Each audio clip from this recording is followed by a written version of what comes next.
buenas tardes. En representación de los colegios de abogados de Nuevo León, Colegio de Abogados de Monterrey, Colegio de Ciencias Jurídicas de Nuevo León, Colegio de Jurisprudencia de Nuevo León, Asociación Nacional de Abogados de Empresas Sección Nuevo León y Colegio de Abogados de Nuevo León y la Facultad Libre de Derecho de Monterrey, doy inicio al evento La Colegiación Obligatoria de los Abogados en México. Este curso busca crear un diálogo acerca de un tema que se encuentra en disputa en México y que es de gran impacto para la comunidad de abogados. Nuestros expositores serán el doctor Efraín Vázquez y el maestro Jesús de la Garza Onofre. Le doy la bienvenida al maestro de la Garza para iniciar con el primer tema, el abogado.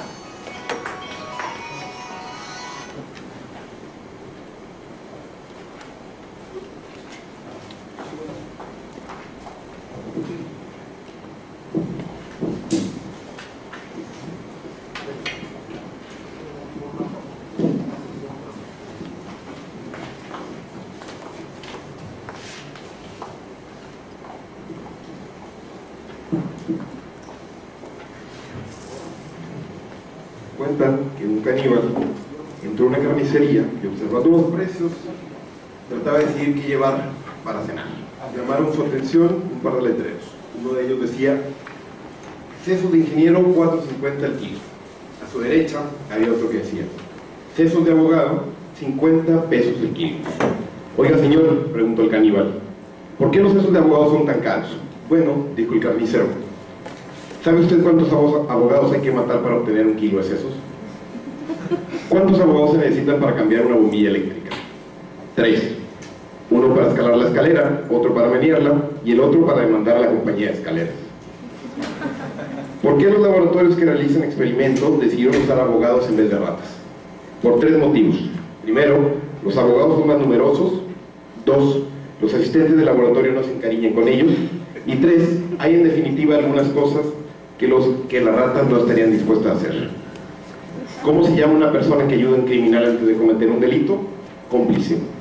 Y si lo ayuda después de haber violado la ley, abogado. Los chistes manifiestan lo que frustra a las personas, manifiestan lo que nos frustra. Al retomar discursos profundamente arraigados en el imaginario colectivo, estos remiten un saber compartido y reconocido sobre el mundo que se inserta en el interior del propio discurso. De ahí que sea interesante analizar los chistes como un instrumento útil para analizar la percepción sociocultural de nuestro entorno. Sigmund Freud, escribió un libro sobre chistes, se llamaba El chiste y su relación con el inconsciente. Ahí hace explícito el peculiar atractivo y aún la fascinación que los chistes ejercen en nuestra sociedad. Un chiste nuevo opera casi como un evento digno del más universal interés. Es como la novedad de un triunfo de que unos dan parte a los otros. No por nada, Mark Galanter, sociólogo del derecho de la Universidad de Wisconsin, se ha encargado de rastrear los últimos 100 años chistes sobre abogados y los ha recopilado y trabajado con ellos, descubriendo las fuertes relaciones entre los chistes de abogados y las convicciones generales que existen sobre los mismos en Estados Unidos. Ahora bien, estas manifestaciones culturales, más allá de ceñirse a un sistema jurídico específico o un determinado territorio concreto, son tan vastos que terminan por develar una animadversión transversal contra los abogados. En efecto, los chistes que hay sobre los abogados parecen ser más que los de cualquier otro gremio. Existe tanto material al respecto que seguramente completar un libro de gran volumen sería una tarea sencilla, menciona Lorenz Friedman, uno de los sociólogos del derecho vivos, profesor de la Universidad de Stanford. No es nada frecuente, no sé ustedes, pero yo por lo general no escucho chistes de arquitectos o de ingenieros, de filólogos, de geógrafos, de biólogos o de químicos. ¿Acaso de médicos y de sacerdotes? También hay una gran cantidad de chistes, y esto no es menor, es bastante significativo. Pues en ambos casos se trata de profesiones que hacen las veces de centros generadores de normatividad social. De ahí que Foucault, uno de los filósofos franceses más importantes del siglo pasado, ha identificado en el derecho, en la medicina y en la escuela 3 grandes instituciones de poder para asegurar el mantenimiento de las relaciones de producción biopolítica en la modernidad. Sin embargo, los estereotipos y las asociaciones inmediatas con las que de forma aguda y ofensiva se aluden los abogados en sus chistes dejan apreciar un desprecio contra estos que no es posible distinguir de manera tan nítida en otras profesiones. ¿Por qué los del correo no hacen estampillas con las imágenes de abogados? Porque la gente no sabría de qué lado escupir. ¿Qué diferencia hay entre un abogado y un bache? Que el bache puede ser esquivado. ¿Qué usa un abogado como anticonceptivo? Su personalidad. Si ves un abogado en bicicleta, ¿por qué no tratas de atropellarlo? Porque podría ser tu bicicleta. ¿Qué son 100 abogados en el fondo del mar? Un buen comienzo. ¿Cómo puede saber si un abogado está mintiendo? Cuando sus labios se mueven. Podría seguir engordando la lista de bromas acerca de la abogacía, pero basten los anteriores ejemplos para confirmar lo que decía para iniciar esta presentación. La gran cantidad de chistes existentes denota un largo recorrido histórico que dista ofrecer una imagen cordial del abogado. Cuando se argumenta que por la propia naturaleza de los chistes se postula una idea que en buena medida corresponde a un injusto estereotipo o que de alguna manera exagera o alarma a la profesión, sería audaz afirmar que toda configuración que se tiene sobre la misma es negativa, que los chistes al final de cuentas vienen a representar a los abogados como la encarnación de todas las cualidades antitéticas de la honradez, de la sinceridad, del desinterés, para transformarlos tácitamente en benefactores de las virtudes morales más importantes en el mundo. Así, entendiendo los chistes de abogados como meras ocurrencias humildes cuya finalidad sencillamente sería divertir, es bastante burdo, bastante hueco. De ahí que, como bien afirma Héctor Fixfierro, en algunas líneas que ha escrito sobre el tema, es más fácil contar chistes de abogados que teorizar sobre los mismos. El chiste, a mi consideración, revela exactamente cuáles son los tabúes de una sociedad o de un grupo, su nivel de cultura, sus intereses, sus creencias explícitas o implícitas, las normas de conducta no escritas.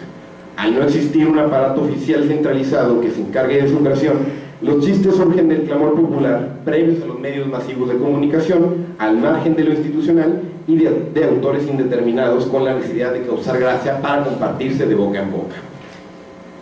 Como prueba evidente de que es posible comunicar un mensaje agresivo pero festivo, directo, aunque al mismo tiempo indirecto, el chiste aporta una visión crítica de la sociedad que resulta socialmente aceptable. Precisamente uno de los filósofos del derecho más importantes del siglo XIX, Rudolf von Jhering, utilizaría esta herramienta para escribir su libro Bromas y veras de la ciencia jurídica para burlarse de los dogmáticos jurídicos de aquella época. En definitiva, una determinada idea negativa sobre el abogado puede ser objeto de exageración, no me cabe duda, pero responde a una cierta realidad más o menos matizada o matizable y desde luego muy simplificadora, pero con fundamento real. Así, independientemente del desdén y la cólera manifestada en los chistes sobre abogados, un grave problema reflejado en dicho tema es que muchas de estas ocurrencias ficticias al final del día son auténticas experiencias cotidianas de la práctica profesional. Si Freud en su trabajo antes mencionado logró dilucidar respecto a los chistes sobre judíos al encontrarlos como prueba de que la condición de estar envueltos en ellos mismos significó el momento preciso para abordar ciertos temas que solo resultaban posibles mediante rodeos, los chistes sobre abogados, al ser muchas veces precisamente difundidos e ideados por abogados bajo dudosas intenciones de vanidad y de autorreconocimiento, se descubren como fenómenos que develan un gremio satisfecho con su estatus a pesar de las distracciones y de las burlas.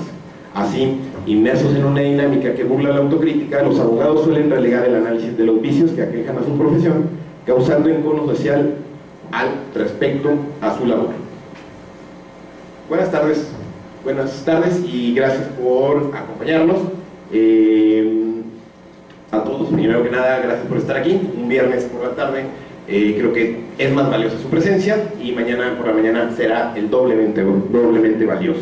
Gracias a los colegios de abogados, en especial al doctor Martínez Orrieta por su apoyo, y a Santiago, que al final de cuentas fue el que nos alborotó para hacer el curso. Y en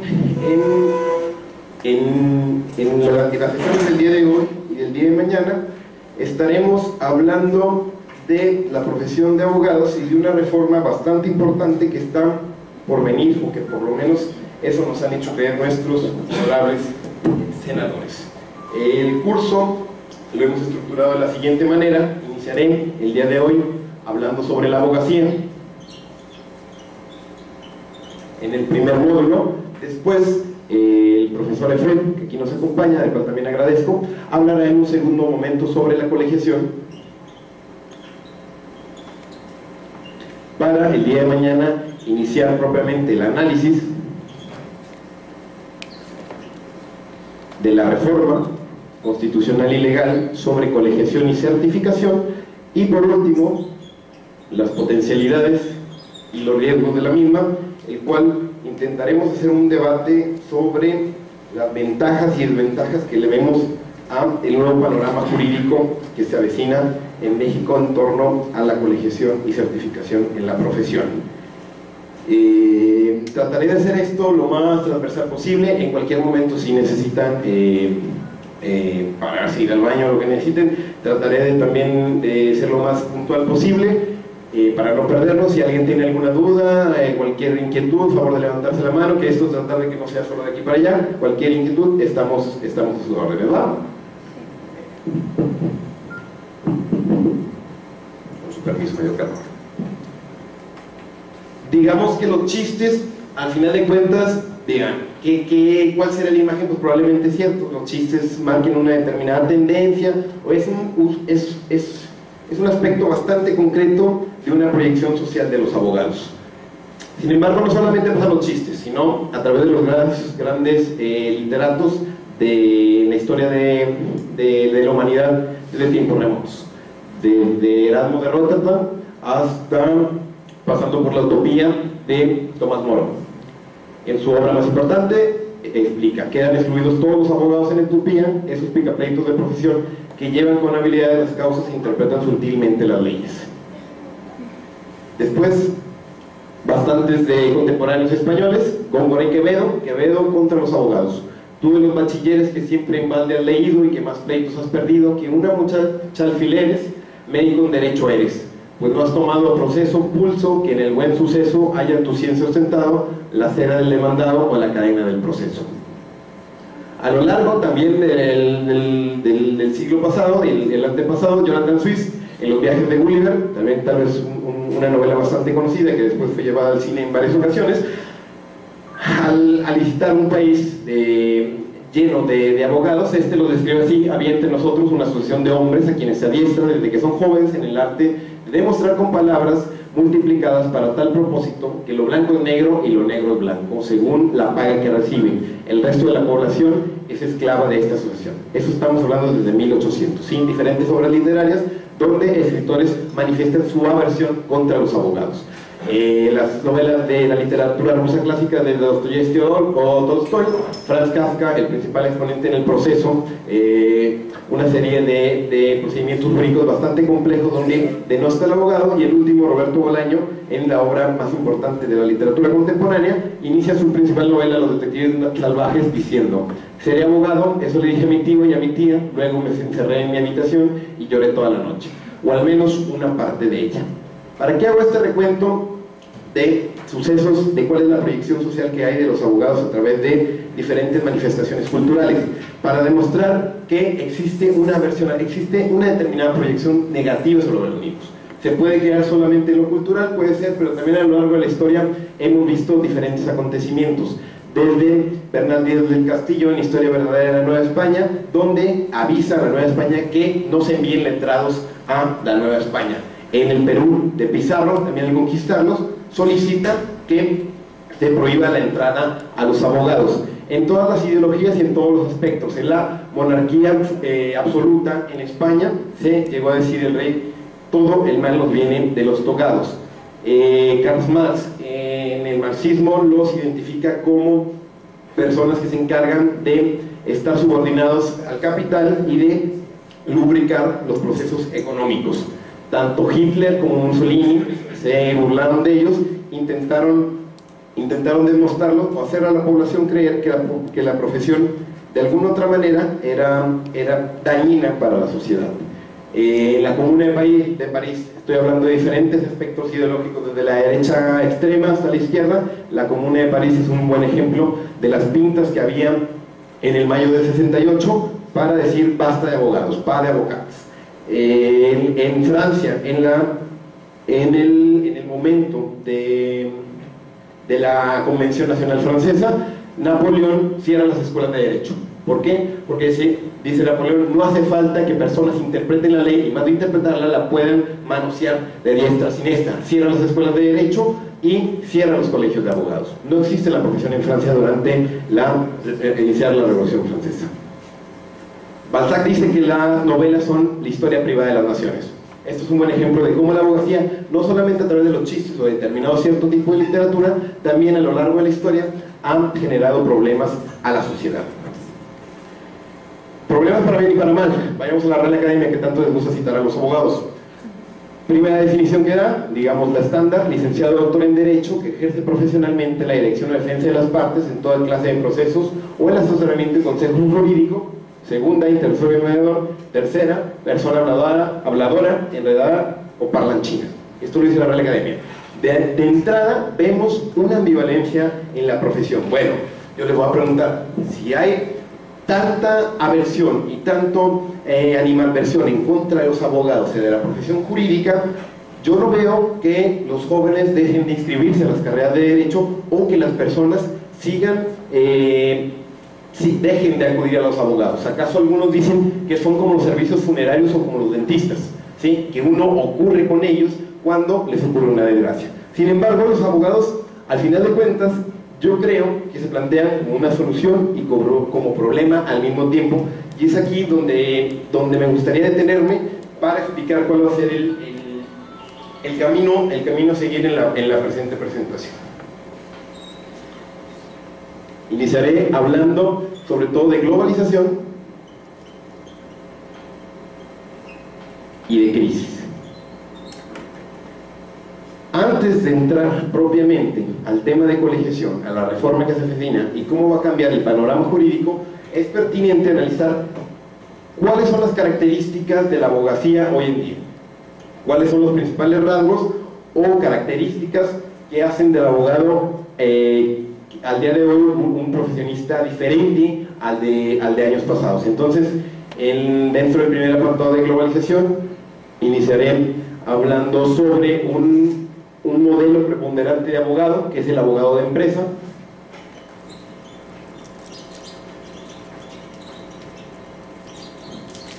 Para después hablar de los despachos. Despachos entendidos como gran despacho, multinacional, jurídica. Después, al entrar al tema de crisis, hablaré en dos aspectos: primero de deontología, ética jurídica, ética del abogado, para después hablar de organismos internacionales y el abogado. Y al terminar las 2 horas que me tocaron el día de hoy, podemos ver esos puntos, me doy por satisfecho. Reitero, a cualquier duda, levantar la mano, cualquier pregunta, interrumpirme si voy muy rápido, si no se me entiende, con toda la confianza. Abogacía como solución y problema. Vemos una caracterización negativa, unos chistes que siempre están tirando al abogado, distinta literatura, pero al final de cuentas el abogado siempre está ahí, ¿sí? El abogado al final parto de la idea de que es un producto concomitante con el derecho. ¿Qué quiero decir esto? Que el abogado transforma el derecho. Si bien la teoría jurídica tradicional nos ha enseñado que el legislador es el operador jurídico por excelencia, que se encarga del proceso de creación y de formulación de las leyes que tendrán que ser aplicadas por distintos operadores jurídicos, llámelo juez, abogado, policía, fiscal. El abogado también puede manejar el derecho, puede guiar el derecho, y es fundamental su educación jurídica para el momento de crear estructuras jurídicas que puedan moldear el contexto social. Pongo 2 ejemplos concretos. ¿Esta imagen le suena familiar? Declaración de Independencia estadounidense, ¿sí? Finales de 1700, 55 hombres se juntaron en Filadelfia para redactar la Declaración de Independencia. ¿Cuál es la particularidad de esto? Que de los 55 ahí reunidos, 34, incluidos Madison, Jefferson y otro de los principales, Madison, Jefferson y Adams, son abogados. Madison como el principal arquitecto de la Constitución, de la Declaración de Independencia estadounidense. Entonces vemos de entrada que los abogados o las personas de formación jurídica tienen la posibilidad de ir moldeando el derecho, ¿sí? Al final de cuentas, ¿quiénes son quienes proponen las iniciativas de ley, quienes incurren los expertos? No probablemente son los legisladores entendidos en el sentido formal, sino las personas que están detrás de ellos. Otro ejemplo del papel fundamental que han tenido los abogados como arquitectos del derecho o de manera indivisible en la ciencia jurídica es la Convención Nacional Francesa, también muy importante a finales de 1700, del Congreso que se reúne para poner los principales pilares de la república y del contrato social, de la separación de poderes, existe solamente un proletario, escasos empresarios burgueses y una gran masa de juristas de toda clase. Es decir, los abogados de nueva cuenta, directa o indirectamente, van teniendo un papel crucial en la sociedad. Ejemplo sencillamente para ver de qué manera el abogado al día de hoy en la globalización tiene un papel fundamental, ¿sí? Estos son simplemente ejemplos clásicos. No hace falta ver nuestros presidentes, aquí mismo en México, la formación que han tenido generalmente es jurídica, o los secretarios de Estado. Al caso los economistas, desde 1990, los tecnócratas vienen impulsando fuerte, pero tanto en México, en partidos como Latinoamérica, Colombia, Argentina, la gran mayoría de presidentes, de personas que detentan el poder, han sido abogados. Algo deberá de estar presente la relación entre abogados y derecho, que puede ser bastante explícita. Hablemos del contexto de globalización. Para hablar sobre abogacía es necesario primero analizar qué es lo que hay al día de hoy y cuáles son las principales caracterizaciones del mismo. La globalización, entendido como un término polisémico y pluridimensional, ha cambiado el panorama jurídico de entrada, ¿sí? A mi consideración son dos las principales cuestiones que ha modificado. La primera es adecuación de las estructuras normativas e institucionales a diferentes tradiciones a las demandas de los poderes económicos, es decir, el poderío del Estado, que estaba concentrado entendido en el poder clásico del término, en el sentido de un Estado fuerte que controla todos los poderes económicos, sociales, culturales, los tiene a su mandato. Al día de hoy las grandes empresas transnacionales tienen mucho más poder que los estados, ¿sí? Y el otro es la integración cada vez mayor de los estados al foro internacional a través de un complejo entramado institucional, es decir, Corte Interamericana, organismos internacionales, ONU, OIT, distintos organismos internacionales que al final de cuentas van influyendo sobre las políticas públicas de determinado estado. Sencillamente el derecho no puede entenderse como se entendía hace tiempo. Entonces, al día de hoy, cuando vemos estas dos manifestaciones claras de la globalización en el derecho, vemos que los abogados, de una o de otra manera, se encuentran proclives a que su rol en el campo jurídico se vea trastocado por las complejas implicaciones que plantean el proceso de globalización. Entonces planteo esta hipótesis, que trataré de demostrarles que si bien pueden tener algunos puntos cuestionables, creo que a grandes rasgos se cumplen. En globalización existe un prototipo de abogado preeminente, ¿sí? Que se caracteriza por articular los intereses económicos de los nuevos poderes.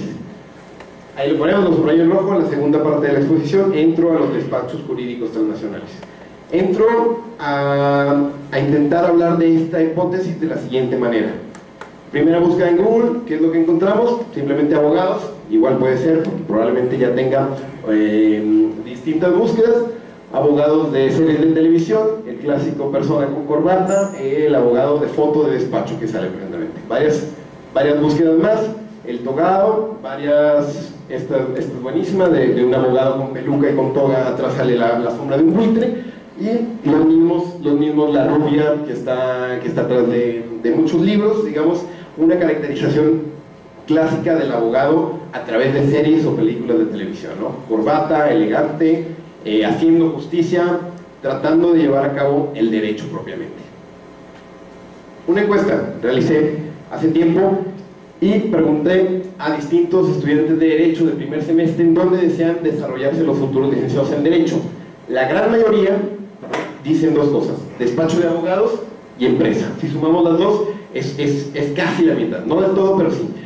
Existen determinados rasgos que me hacen sospechar que la preeminencia del perfil de abogado de empresa, del perfil de abogado que se encarga de traducir intereses económicos de los grandes poderes en términos jurídicos, tiene una demanda importante. Otra caracterización importante, no sé si les suenan estos personajes de televisión: Harvey Specter, Ali McBeal y Boston Legal.